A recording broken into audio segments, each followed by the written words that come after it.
Let's take a little time and talk about the different methods of retopologizing your models inside of ZBrush. There's 4 main ways to retopologize your model, and each have their own strengths and weaknesses. And a lot of times you use them at different points in the sculpting or finishing process. The main 4 types of retopology in ZBrush are Dynamesh, Sculptress Pro Mode, subdivision meshes using ZRemesher, and decimation using the Decimation Master plugin. Dynamesh, or Dynamic Remesh, allows you to quickly update your topology. Instead of having to deal with stretching polys, all you have to do is activate Dynamesh, and then anytime you need a new blanket of quads, all you have to do is hold Control, click and drag on your canvas to get an entirely new topology distributed over your mesh. Dynamesh will speed up your workflow because it removes the need to be concerned with the topology of your model as you're making large changes. The strengths of Dynamesh are that it is quick to redistribute your topology and clean up any stretched polygons that have been created since you previously ran Dynamesh. It also creates quad topology, which is, for ZBrush, a much more sculpting-friendly topology to work with. It's also great at being able to cut holes into your mesh, especially using subtractive insert multi-mesh brushes. And if you use the Groups button located to the right of the Dynamesh button, it's very easy to cut up your model into parts. The weaknesses of Dynamesh is that the mesh is more unorganized than a Polymesh 3D or a subdivision mesh, and so it's not useful for doing subdivisions in general. Also, the re-Dynamesh process covers the entire mesh all at once, even areas that you haven't sculpted on. By doing that, it can destroy some of the smaller detail that you've created or obliterate sharp edges as it reruns the process. Also, very high-resolution Dynameshes can take a long time and can cause a bit of an issue if they're too high. Dynamesh can also be a little bit slower to navigate around on the canvas on these very high-resolution meshes. Sculptress Pro Mode came out in ZBrush 2018, and it gave ZBrush the ability to dynamically change the topology in real time.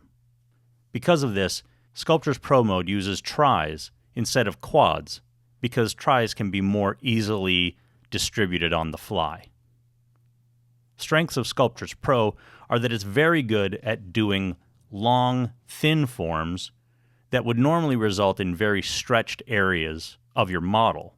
It can also be adjusted quickly by simply changing the brush size to determine the amount of polys you want it to create.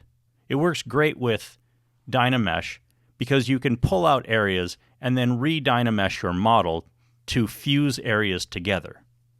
Some weaknesses of Sculptress Pro are that it can very quickly increase your resolution when you use smaller brushes, or if you have the settings of Sculptress Pro up too high. Because the mesh is being created in real time, you can experience lag in certain areas or certain times of sculpting.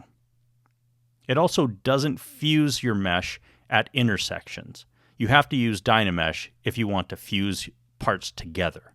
Also, if you're not working in Sculptress Pro Mode, the tries that it creates don't sculpt quite as well as the quads do with the brushes in ZBrush. So you very well may need to either re-Dynamesh your model or use something like ZRemesher. Subdivision meshes are probably the most familiar to people who use other software packages. In ZBrush, you use a palette called the ZRemesher palette, which is located under Tool, Geometry, and from here you can quickly get an organized mesh with decent polyflow, edge loops, creasing, and multiple levels of subdivisions.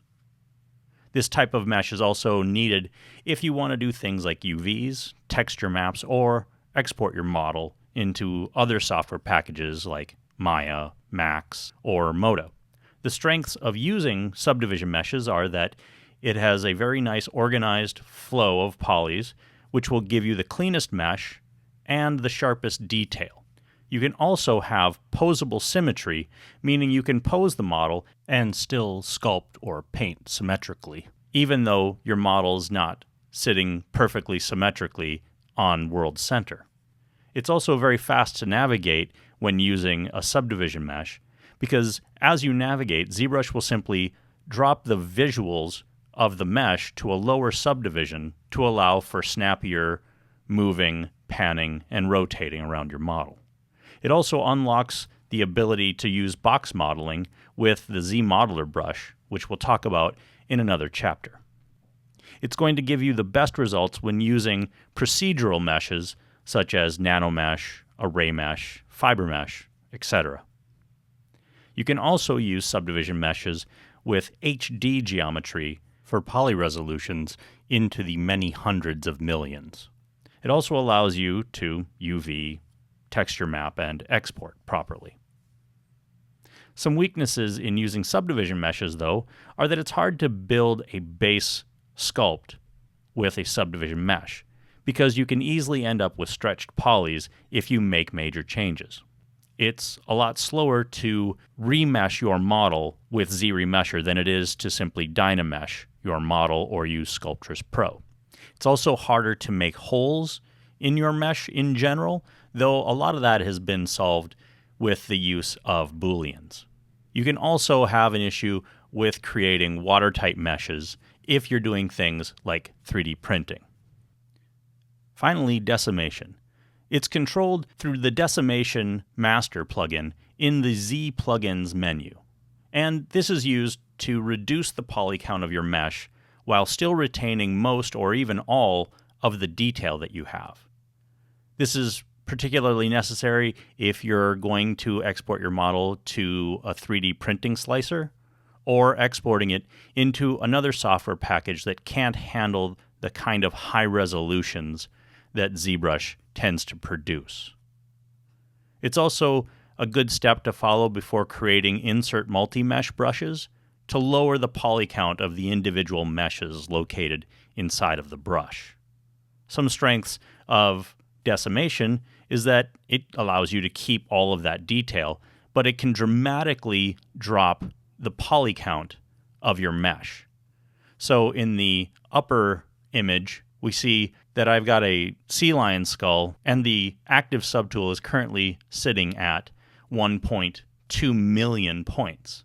And by setting the Decimation Master plugin to 10% of that, we can reduce the poly count down to 1/10 the amount, so it's only at 122,000 points. And we don't lose any of the detail that we had in our much higher resolution subdivision mesh. Another strength of using Decimation Master is it allows you to keep your UVs if you have them.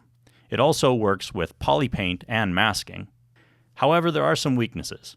You do get a very messy topology from Decimation Master.